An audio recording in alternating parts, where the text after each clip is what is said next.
भारतीय राष्ट्रीय आंदोलन केवल अंग्रेजों से स्वतंत्रता प्राप्त करने का संघर्ष नहीं था, बल्कि नए भारत के निर्माण का एक वैचारिक ढांचा भी था। विकास, अधिकार और सहभागिता के संदर्भ में इस कथन की आलोचनात्मक व्याख्या कीजिए।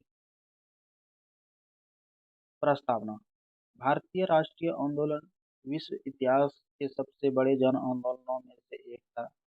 यह आंदोलन केवल ब्रिटिश शासन को उखाड़ फेंकने तक सीमित नहीं था, बल्कि यह एक नए आधुनिक लोकतांत्रिक और न्यायपूर्ण भारत के निर्माण की वैचारिक प्रयोगशाला भी था।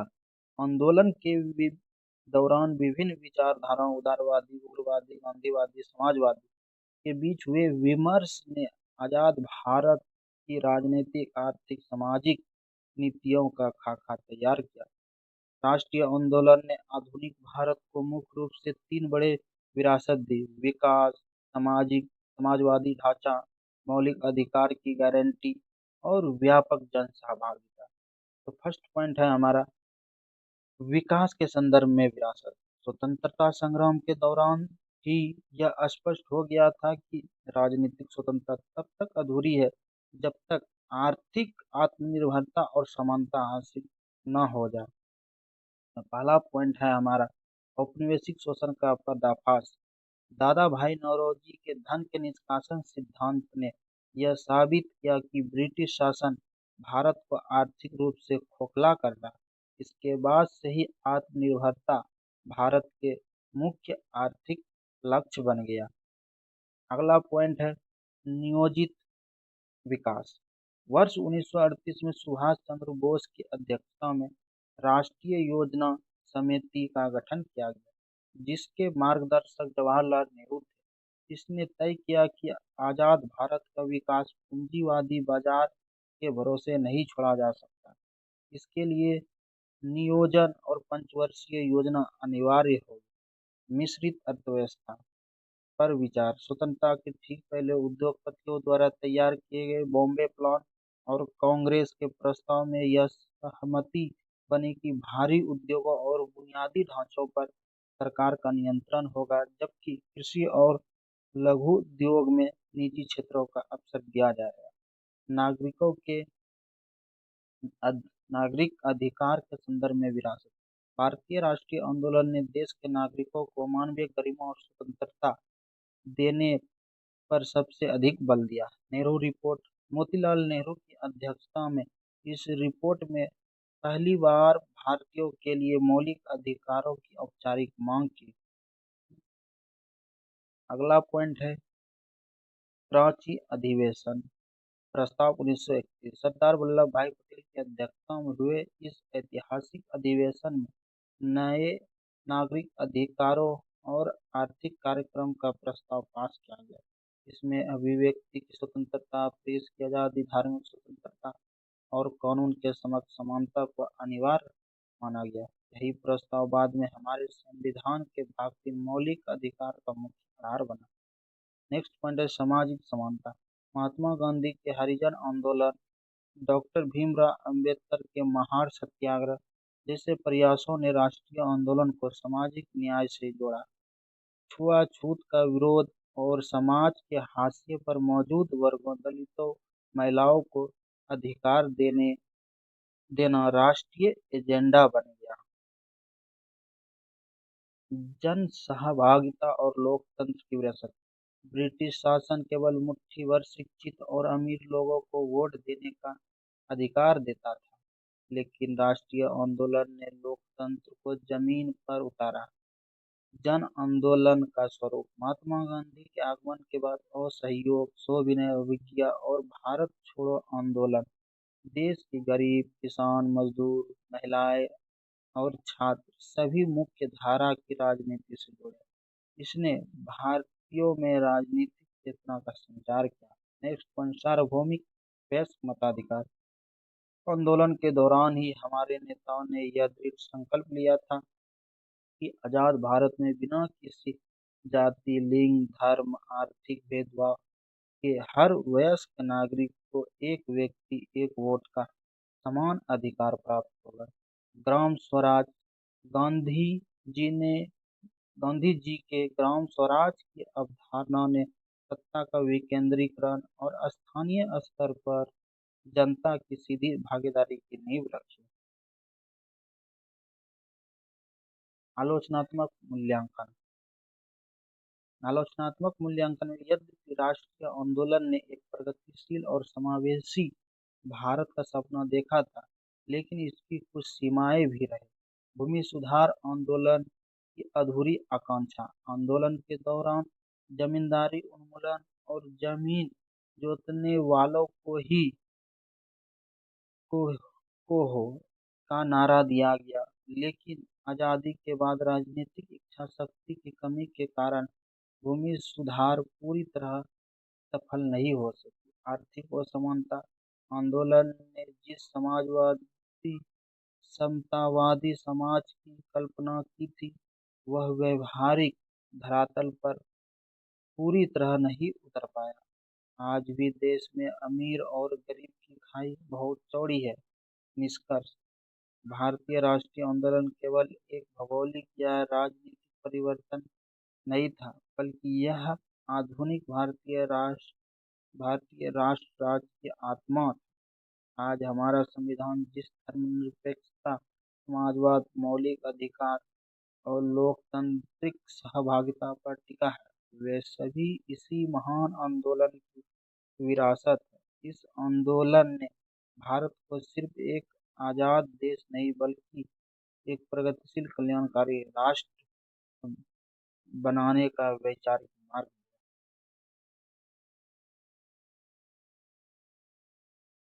अगला क्वेश्चन है इकाई 2 से प्रश्न 2।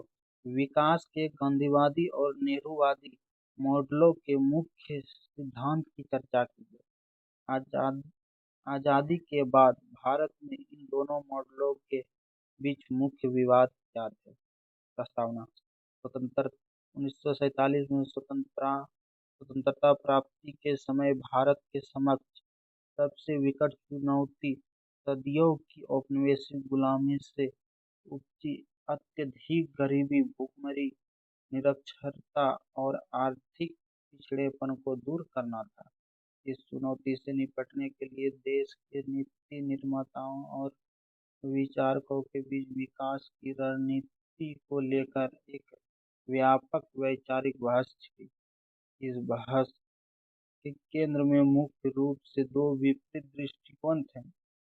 महात्मा गांधी का गांधीवादी मॉडल, जो ग्रामीण स्वावलंबन और नैतिक मूल्यों पर आधारित था, और जवाहरलाल नेहरू का नेहरूवादी या आधुनिक मॉडल, जो विज्ञान, तकनीक और भारी औद्योगिकरण का पक्षधर। गांधीवादी विकास मॉडल के मुख्य सिद्धांत।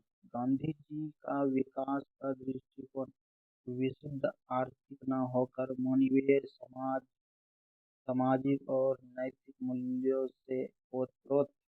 ग्राम स्वराज।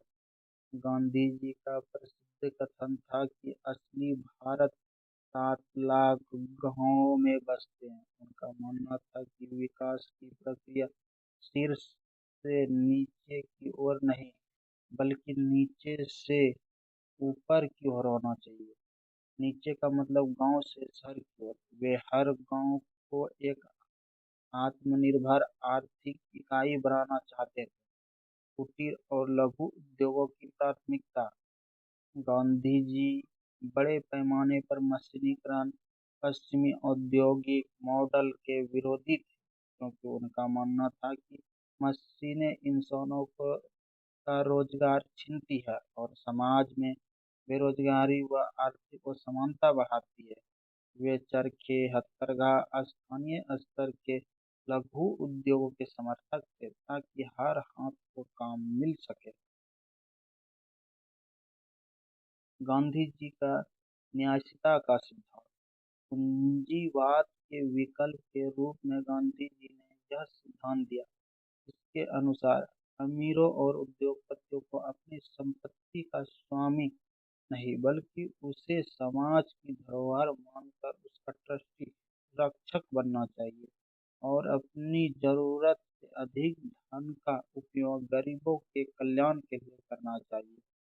गांधी जी का विकेंद्रीकरण कार्य, वे सत्ता और अर्थव्यवस्था दोनों के विकेंद्रीकरण के पक्ष में थे ताकि आम जनता सीधे निर्णयों में भाग ले सके। नेहरूवादी आधुनिक विकास मॉडल के मुख्य सिद्धांत, जवाहरलाल नेहरू भारत को वैश्विक पटल पर एक आधुनिक शक्तिशाली वैज्ञानिक राष्ट्र के रूप में देखना चाहते थे। उनका मॉडल सोवियत संघ के नियोजित समाजवाद और पश्चिमी आधुनिकता का मिश्रण था। पहला पॉइंट, भारी औद्योगिकीकरण। नेहरू जी एक दृढ़ नेहरू जी का दृढ़ विश्वास था कि जब तक भारत में लौह इस्पात, बिजली, रसायन और भारी इंजीनियरिंग जैसे बुनियादी उद्योग स्थापित नहीं होंगे, तब तक देश आर्थिक रूप से आत्मनिर्भर नहीं हो सकता। उन्होंने बड़े बांधों और कारखानों को आधुनिक भारत के मंदिर की संज्ञा दी।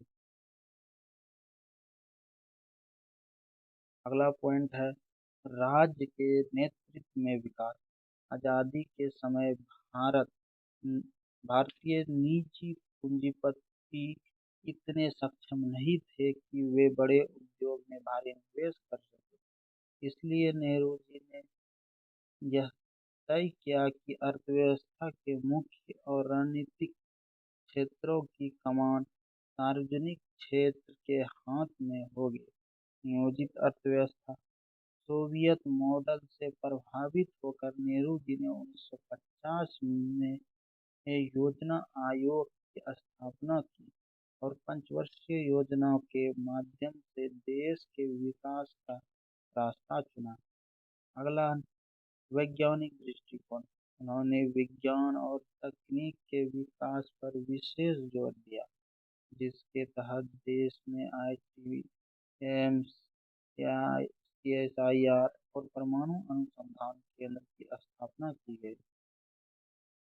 दोनों मॉडल के बीच मुख्य विवाद और बहस के मुद्दे। स्वतंत्रता के बाद के दशकों में इन दोनों मॉडलों के समर्थकों के बीच निम्नलिखित मुख्य मुद्दों पर तीखी बहस चली। कृषि बनाम उद्योग। आलोचकों का मानना था कि नेहरूवादी मॉडल ने भारी उद्योगों पर इतना अधिक संसाधन और ध्यान केंद्रित कर दिया कि देश की रीढ़ माने जाने वाली कृषि और सिंचाई की उपेक्षा हो गई। इसका परिणाम यह हुआ कि 1960 के दशक में भारत को गंभीर खाद्यान्न संकट का सामना करना पड़ा। शहरी बनाम ग्रामीण विभाजन। गांधीवादियों का तर्क था कि नेहरू के मॉडल ने शहरों का आधुनिकीकरण तो किया, लेकिन गांवों को कच्चे माल की आपूर्ति करने वाला एक उपेक्षित क्षेत्र बनाकर छोड़ दिया, जिससे ग्रामीण प्रतिभाओं और संसाधनों का शहरों की ओर पलायन हुआ। रोजगार बनाम मशीनीकरण। नेहरू ने मॉडल नेहरू के मॉडल ने उत्पादन को तेजी से बढ़ाया, लेकिन वह देश की विशाल श्रम शक्ति को रोजगार देने में असफल रहा, जबकि गांधीवादी मॉडल रोजगार परक था।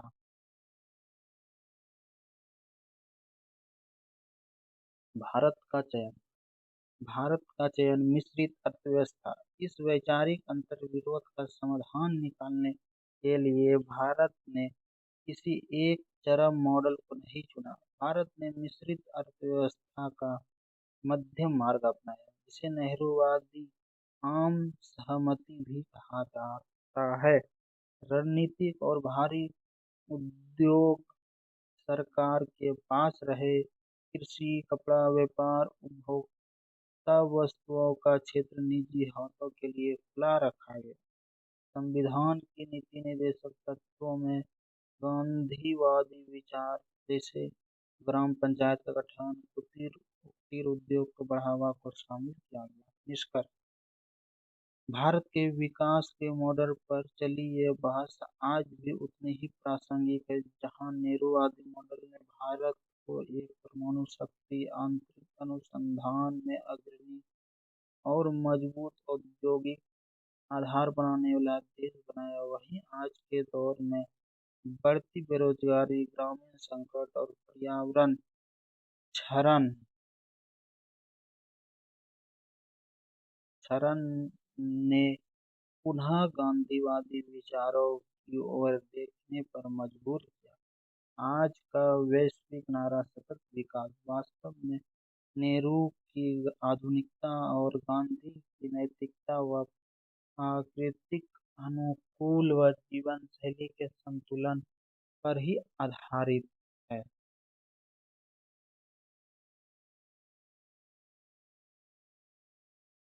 अगला क्वेश्चन है, क्वेश्चन नंबर 3। भारतीय संविधान केवल एक कानूनी दस्तावेज नहीं, बल्कि